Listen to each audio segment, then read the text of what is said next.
انس رضی اللہ عنہ کہتے ہیں کہ رسول اللہ صلی اللہ علیہ وسلم گردن کی دونوں جانب موجود دو پوشیدہ رگوں اور کندھے پر پچنا لگواتے تھے، اور آپ مہینے کی 17ویں، 19ویں اور 21ویں تاریخ کو پچنا لگواتے تھے۔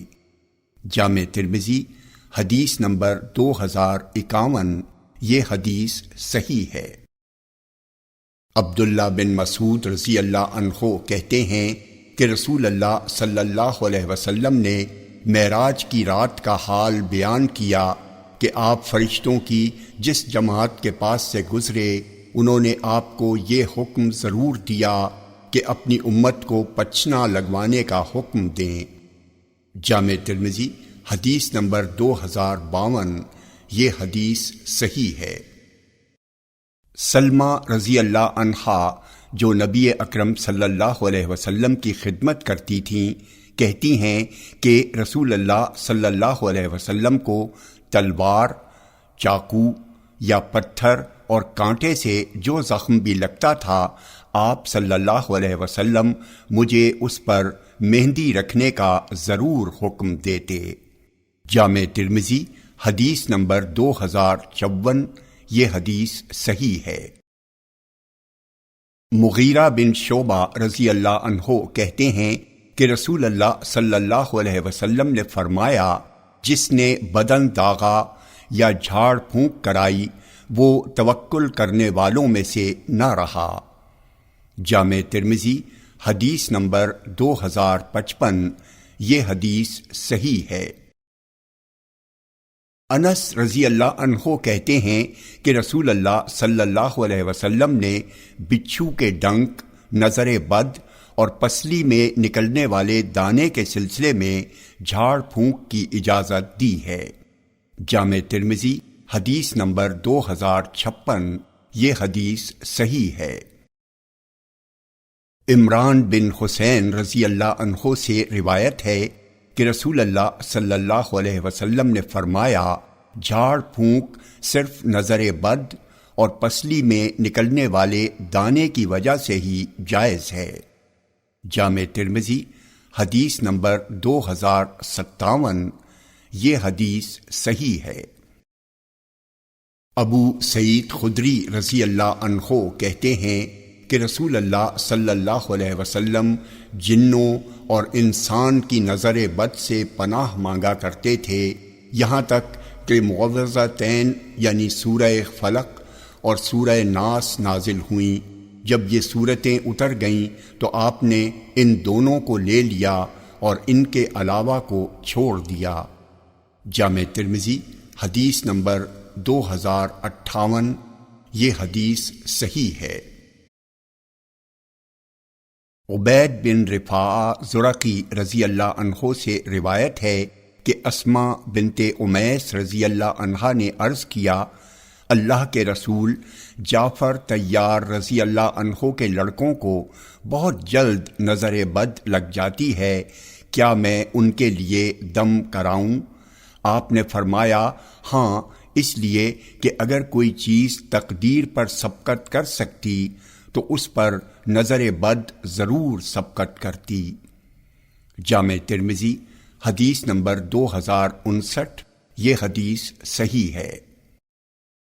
عبداللہ بن عباس رضی اللہ عنہما کہتے ہیں کہ اللہ کے رسول حسن اور حسین رضی اللہ عنہما پر یہ کلمات پڑھ کر جھاڑ پھونک کرتے تھے، اعیذکما بکلمات اللہ التامہ من کل شیطان وہامہ ومن کل عین لامہ۔ میں تمہارے لیے اللہ کے مکمل اور پورے کلمات کے وسیلے سے ہر شیطان اور ہلاک کرنے والے زہریلے کیڑے اور نظر بد سے پناہ مانگ۔ اور آپ فرماتے تھے، اسماعیل اور اسحاق کے لیے اسی طرح ابراہیم علیہ السلام پناہ مانگتے تھے۔ جامع ترمذی حدیث نمبر 2060۔ یہ حدیث صحیح ہے۔ حابس تمیمی رضی اللہ عنہ کہتے ہیں کہ انہوں نے رسول اللہ صلی اللہ علیہ وسلم کو فرماتے ہوئے سنا، الو کے سلسلے میں لوگوں کے اعتقاد کی کوئی حقیقت نہیں ہے، اور نظر بد کا اثر حقیقی چیز ہے، یعنی یہ سچ ہے۔ جامع ترمذی حدیث نمبر 2061، یہ حدیث صحیح ہے۔ عبداللہ بن عباس رضی اللہ عنہما کہتے ہیں کہ رسول اللہ صلی اللہ علیہ وسلم نے فرمایا، اگر کوئی چیز تقدیر پر سبقت یعنی پہل کر سکتی تو اس پر نظر بد ضرور سبقت کرتی، اور جب لوگ تم سے غسل کرائیں تو تم غسل کر لو۔ جامع ترمذی حدیث نمبر 2062، یہ حدیث صحیح ہے۔ ابو سعید خدری رضی اللہ عنہ کہتے ہیں کہ رسول اللہ صلی اللہ علیہ وسلم نے ہمیں ایک سریہ میں بھیجا۔ ہم نے ایک قوم کے پاس پڑاؤ ڈالا اور ان سے ضیافت کی درخواست کی، لیکن ان لوگوں نے ہماری ضیافت نہیں کی۔ اسی دوران ان کے سردار کو بچھو نے ڈنک مار دیا، چنانچہ انہوں نے ہمارے پاس آ کر کہا، کیا آپ میں سے کوئی بچھو کے ڈنک سے جھاڑ پھونک کرتا ہے؟ میں نے کہا، ہاں میں کرتا ہوں، لیکن اس وقت تک نہیں کروں گا جب تک کہ تم مجھے کچھ بکریاں نہ دے دو۔ انہوں نے کہا، ہم تم کو 30 بکریاں دیں گے۔ چنانچہ ہم نے قبول کر لیا، اور میں نے 60 بار سورہ فاتحہ پڑھ کر اس پر دم کیا تو وہ صحت یاب ہو گیا، اور ہم نے بکریاں لے لیں۔ ہمارے دل میں بکریوں کے متعلق کچھ خیال آیا، لہٰذا ہم نے کہا، جلدی نہ کرو یہاں تک کہ ہم رسول اللہ صلی اللہ علیہ وسلم کے پاس پہنچ جائیں۔ جب ہم آپ صلی اللہ علیہ وسلم کے پاس پہنچے تو میں نے جو کچھ کیا تھا آپ سے بیان کر دیا۔ آپ نے فرمایا، تم نے کیسے جانا کہ سورہ فاتحہ رقیہ یعنی دم کی دعا ہے؟ تم لوگ بکریاں لے لو اور اپنے ساتھ اس میں میرا بھی حصہ لگاؤ۔ جامع ترمذی حدیث نمبر 2063، یہ حدیث صحیح ہے۔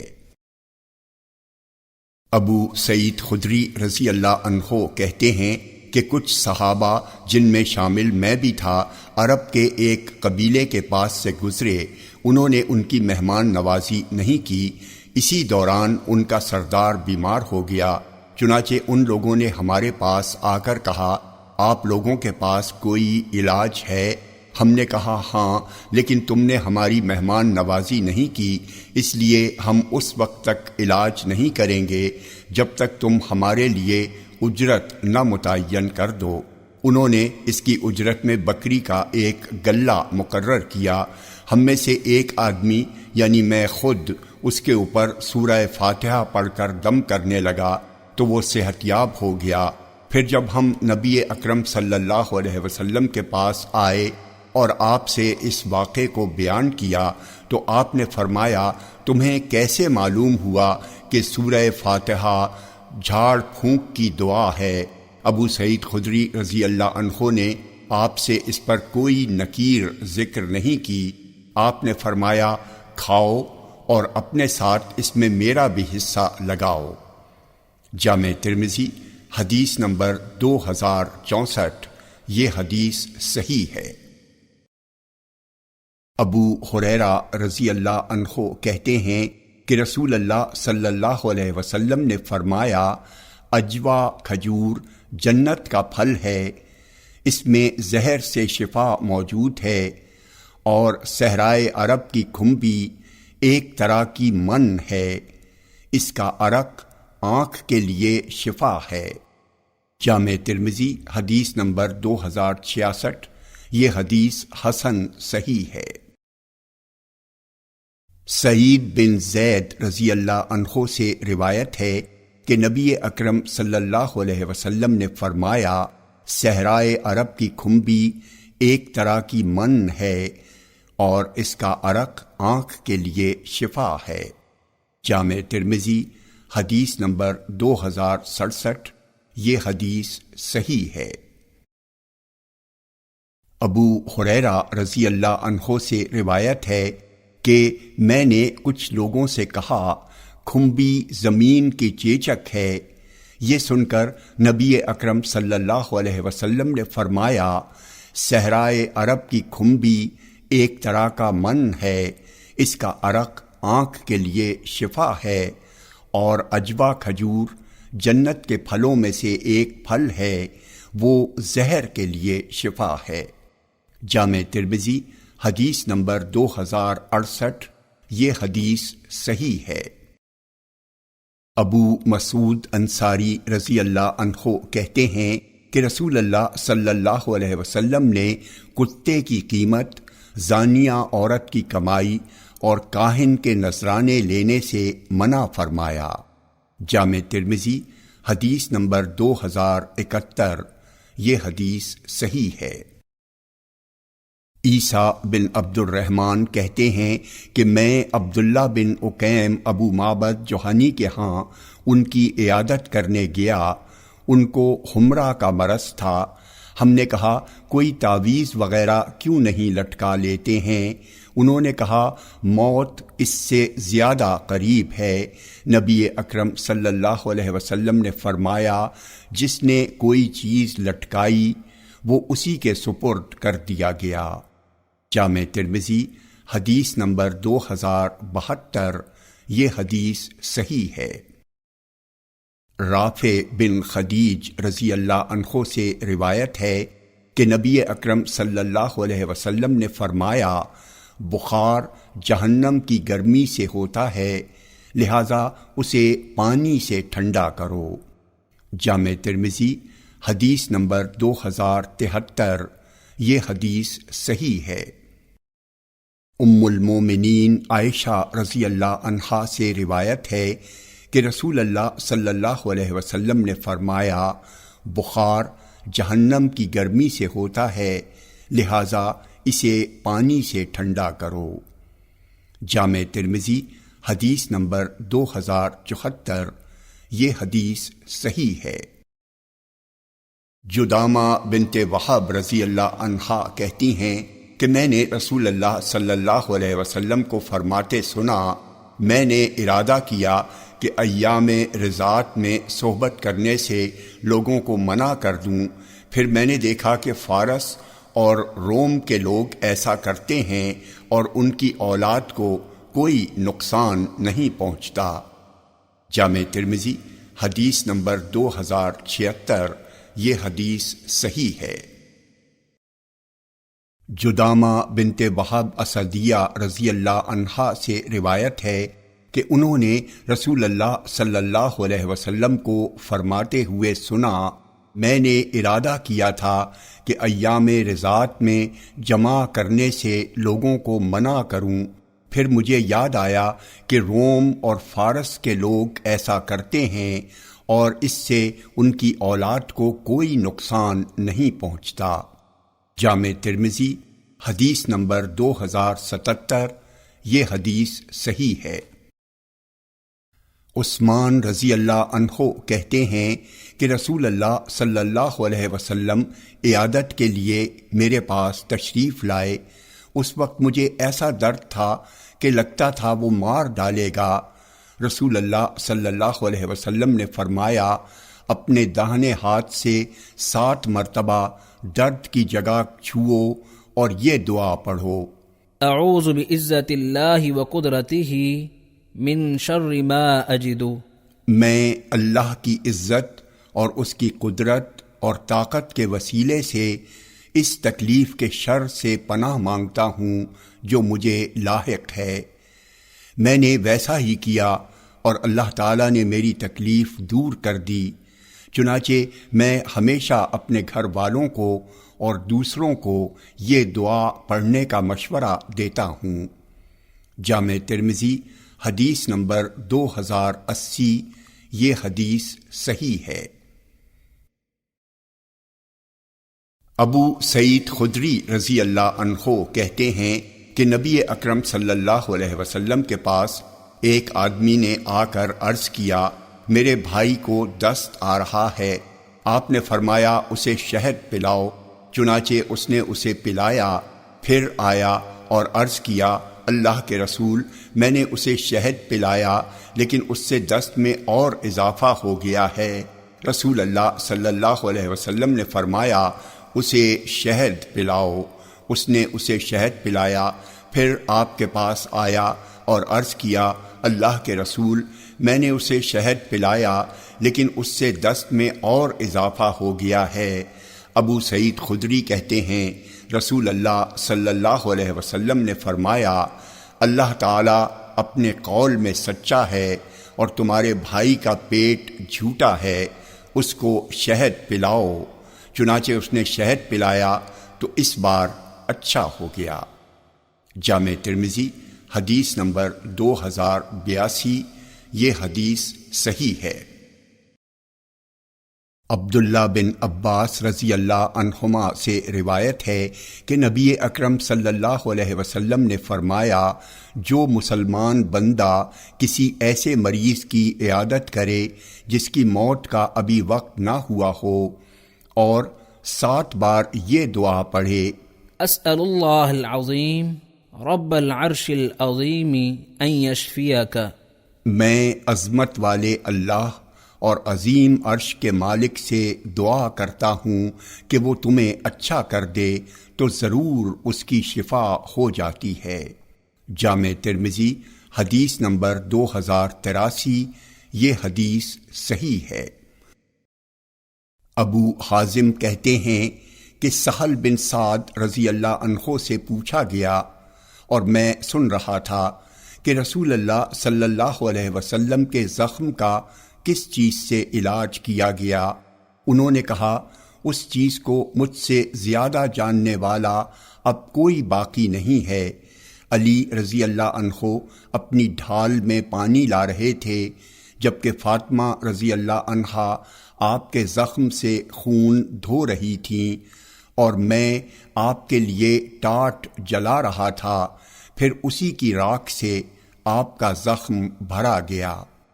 جامع ترمذی حدیث نمبر 2085، یہ حدیث صحیح ہے۔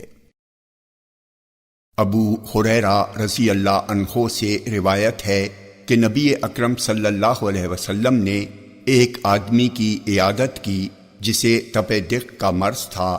آپ نے فرمایا خوش ہو جاؤ اس کے لیے کہ اللہ تعالیٰ کہتا ہے یہ میری آگ ہے جسے میں اپنے گناہ گار بندے پر مسلط کرتا ہوں تاکہ یہ جہنم کی آگ میں سے اس کا حصہ بن جائے۔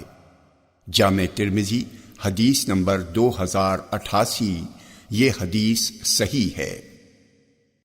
حسن بصری کہتے ہیں کہ ایک رات صحابہ یہ امید ظاہر کر رہے تھے کہ بخار چھوٹے گناہوں کے لیے کفارہ ہے۔ جامع ترمذی حدیث نمبر 2089، یہ حدیث صحیح ہے۔ ابو ہریرہ رضی اللہ عنہ کہتے ہیں کہ رسول اللہ صلی اللہ علیہ وسلم نے فرمایا جس نے مرنے کے بعد کوئی مال چھوڑا تو وہ اس کے وارثوں کا ہے، اور جس نے ایسی اولاد چھوڑی جس کے پاس کچھ بھی نہیں ہے تو اس کی کفالت میرے ذمے ہے۔ جامع ترمذی حدیث نمبر 2090، یہ حدیث صحیح ہے۔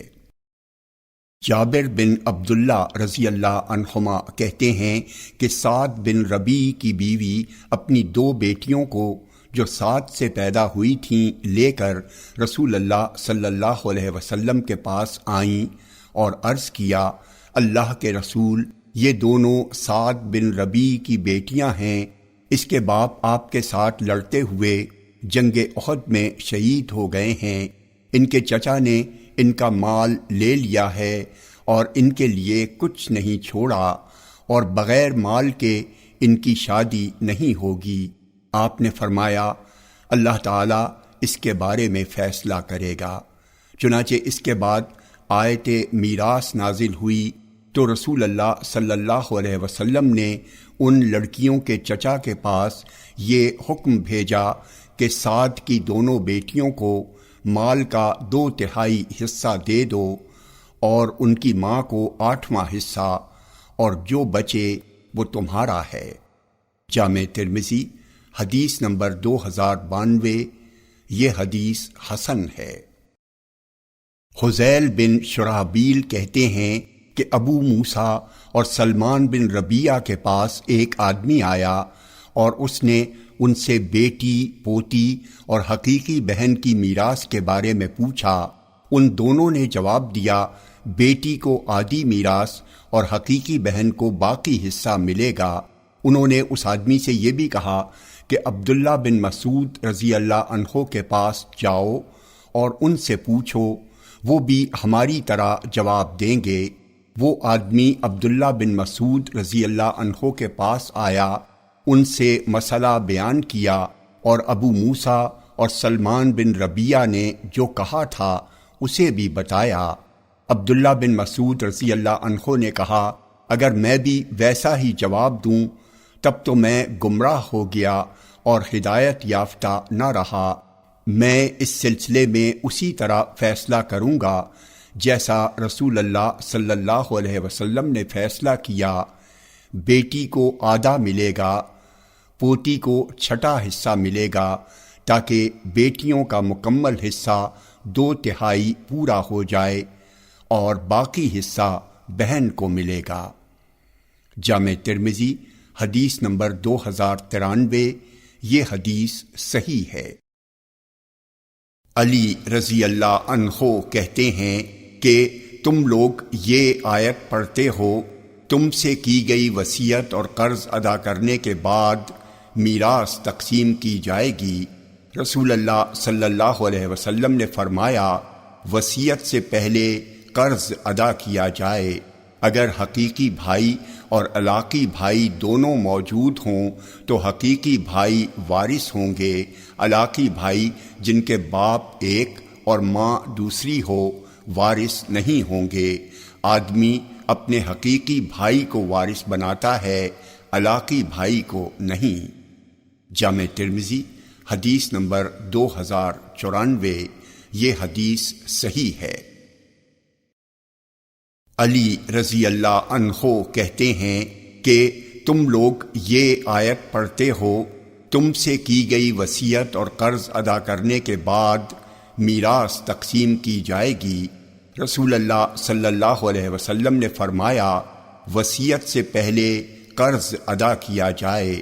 اگر حقیقی بھائی اور علاقی بھائی دونوں موجود ہوں تو حقیقی بھائی وارث ہوں گے۔ علاقی بھائی جن کے باپ ایک اور ماں دوسری ہو وارث نہیں ہوں گے۔ آدمی اپنے حقیقی بھائی کو وارث بناتا ہے، علاقی بھائی کو نہیں۔ جامع ترمذی حدیث نمبر 2094۔ یہ حدیث صحیح ہے۔ جابر بن عبداللہ رضی اللہ عنہما کہتے ہیں کہ رسول اللہ صلی اللہ علیہ وسلم میری عیادت کی غرض سے تشریف لائے۔ اس وقت میں بنی سلمہ کے محلے میں بیمار تھا۔ میں نے عرض کیا اللہ کے نبی، میں اپنا مال اپنی اولاد کے درمیان کیسے تقسیم کروں؟ آپ نے مجھے کوئی جواب نہیں دیا۔ پھر یہ آیت نازل ہوئی۔ اس کا ترجمہ ہے اللہ تعالیٰ تمہاری اولاد کے بارے میں وصیت کرتا ہے کہ ایک لڑکے کا حصہ 2 لڑکیوں کے برابر ہے۔ جامع ترمذی حدیث نمبر 2096۔ یہ حدیث صحیح ہے۔ جابر بن عبداللہ رضی اللہ عنہما کہتے ہیں کہ میں بیمار ہوا تو رسول اللہ صلی اللہ علیہ وسلم میری عیادت کرنے آئے۔ آپ نے مجھے بے ہوش پایا۔ آپ کے ساتھ ابو بکر اور عمر رضی اللہ عنہما بھی تھے۔ وہ پیدل چل کر آئے۔ آپ صلی اللہ علیہ وسلم نے وضو کیا اور اپنے وضو کا بچا ہوا پانی میرے اوپر ڈال دیا۔ میں ہوش میں آ گیا۔ میں نے عرض کیا اللہ کے رسول، میں اپنے مال کے بارے میں کیسے فیصلہ کروں یا میں اپنے مال کی تقسیم کیسے کروں؟ آپ نے مجھے کوئی جواب نہیں دیا۔ جابر رضی اللہ عنہ کے پاس 9 بہنیں تھیں، یہاں تک کہ آیت میراث نازل ہوئی۔ اس کا ترجمہ ہے لوگ آپ سے کلالہ کے بارے میں فتویٰ پوچھتے ہیں، آپ کہہ دیجئے اللہ تعالیٰ تم کو کلالہ کے بارے میں فتویٰ دیتا ہے۔ جابر رضی اللہ عنہ کہتے ہیں یہ آیت میرے بارے میں نازل ہوئی ہے۔ جامع ترمذی حدیث نمبر 2097، یہ حدیث صحیح ہے۔